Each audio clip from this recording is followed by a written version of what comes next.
ဆိုင်အရသာကျိုးစီချက်ကိုအိမ်မှာလွယ်လွယ်ကူကူနဲ့ပြုလုပ်စားခြင်းဆိုလို့ရှိရင်တော့ဒီဗီဒီယိုလေးကိုစောင့်ကြည့်သွားဖို့တိုက်တွန်းပါတယ်ဗျာအသားအရသာနှစ်နီးဆွတ်ဆက်နီးနဲ့အချင်းဖြော်နီးကိုလည်းတစ်ခါတည်းထည့်ပေးထားပါတယ်အရင်ဦးဆုံးအသားကျိတ်ဖို့ကျွန်တော်ကတော့ဝက်ပေါင်သား30သားကိုအသုံးပြုပြီးတော့လုပ်ပြပြီးမှဖြစ်ပါတယ်အရင်ဦးဆုံးအသားကိုကျိတ်ဆက်တဲ့ထည့်ပြီးတော့အသားလေးတွေညက်သွားတဲ့အထိတစ်ချက်မှွေလိုက်ပါမယ်ကဲသားလေးတွေခုလိုညက်ပြီဆိုလို့ရှိရင်တော့ရတာအတွက်အချွတ်မုတ်တကြားစားနှင်းငယ်စီထည့်ပါမယ်ဒီအသားချိတ်နေရတော့အလွယ်ကူဆုံးချိတ်ပြပေးတာဖြစ်ပါတယ်ကော်မုံကိုထမင်းစားစုံနဲ့5စုံလောက်ထည့်ပါမယ်စီမူလေးထည့်မယ်ငရုတ်ကောင်းလေးထည့်ပါမယ်ဗျာနောက်တော့ခရူးစီလေးထမင်းစားစုံတစ်စုံလောက်ထည့်လိုက်ပါမယ်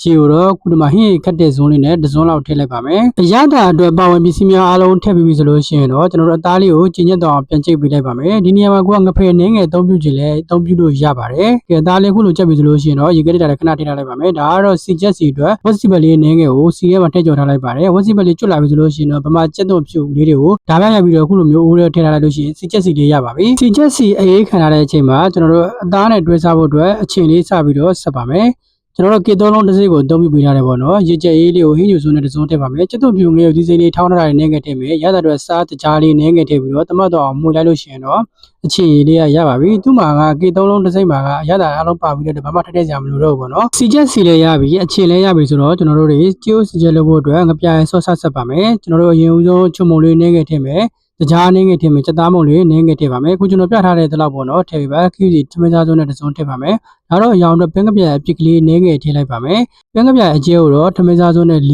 စုံထည့်ပြီးတော့တုံးပြပေးရအောင်ဖြစ်ပါတယ်ဒါလေးကိုကျဉ်ညက်အောင်မူလိုက်လို့ရှိရင်တော့ကျိုးစီချက်တွေကျွန်တော်တို့တွေငပြိုင်လေးရပါပြီခုလိုမျိုးငပြိုင်စက်နီးတွေကရှေ့မှာလည်းကျွန်တော်ဗီဒီယိုတွေများစွာတင်ပေးထားတာရှိပါတယ်ကဲဒါဆိုလို့ရှိရင်ကျွန်တော်တို့ကျိုးလေးစပြီးတော့ချက်လိုက်ရအောင်နော်ကဲကျိုးချက်ဖို့အတွက်ရုံဦးဆုံးအိုးတွေကိုဝက်ပြုတ်ရေးလေးထည့်ပါမယ်ရေလေးနေငယ်စူလာပြီဆိုလို့ရှိရင်တော့ကျွန်တော်တို့ဝက်သားလေးတွေကိုအနေတော်လေးဇုံးလေးနဲ့ချစ်ချလိုက်ပါမယ်အချင်းခွက်လေးထဲမှာအသားလေးတွေကိုပြားပြီးတော့ခုလိုမျိုးဇုံးလေးနဲ့ချက်ချမယ်ပေါ့နော်အခုလိုအသားပြုတ်တဲ့နေရာမှာဝက်ဥမာကြီးလည်းအသုံးပြုလို့ရတယ်ပေါ့နော်ကျွန်တော်ကတော့ဘာမှမထည့်တော့ပါဘူးပဲပြားလေးနင်းငယ်ထည့်မယ်ပဲပြားလေးချက်ပြီဆိုလို့ရှိရင်တော့ကြာတန်လေးထည့်ပါမယ်ကြာတန်လေးနင်းငယ်ချက်ပြီဆိုလို့ရှိရင်တော့မုံကြီးစိမ့်လေးထည့်ပါမယ်ဗျာအခုလိုမျိုးချီယိုပြုတ်တဲ့နေရာမှာဘာရတာမှကျွန်တော်ကတော့ထပ်မထည့်တော့ဘူးပေါ့နော်ဝက်ပြုတ်ရည်ထဲမှာကျွန်တော်ကတော့စားတကြားအချုံမုံလေးနင်းငယ်ထည့်ထားပါတယ်။ဘာချက်သားမုံမထည့်ကြမလို့ပါဘူး။ချက်သားမုံထည့်ထားတယ်ဆိုလို့ရှိရင်ជីအိုရတာမစစ်နေပါဘူးပေါ့နော်။ជីအိုရဲ့အရသာကတဘာဝအယိုးပြုတ်ရည်ချွတ်ချွတ်ဖြူဖြူလေးထဲမှာလွယ်လို့ရှိရင်စားချုံမုံတကြားနင်းငယ်ထည့်ပြီးတော့သုံးပေးရပါတယ်။ဆိုင်နေမှာကတော့အယိုးပြုတ်ရည်ကိုကြိုဆက်ထားတာမဟုတ်တဲ့အတွက်တပွဲလာမှာတပွဲထည့်တာဖြစ်တဲ့အတွက်အရသာထည့်တာတွေ့ရတယ်ပေါ့နော်။ကျွန်တော်ကဒီမှာအယိုးပြုတ်ရည်ကိုထမင်းပေါင်းနဲ့ထည့်ထားတာဖြစ်တဲ့အတွက်အယိုးပြုတ်ရည်ထဲမှာအရသာထည့်ထားတဲ့အတွက်ဒီမှာအရသာမထည့်ပြတော့တာပေါ့နော်။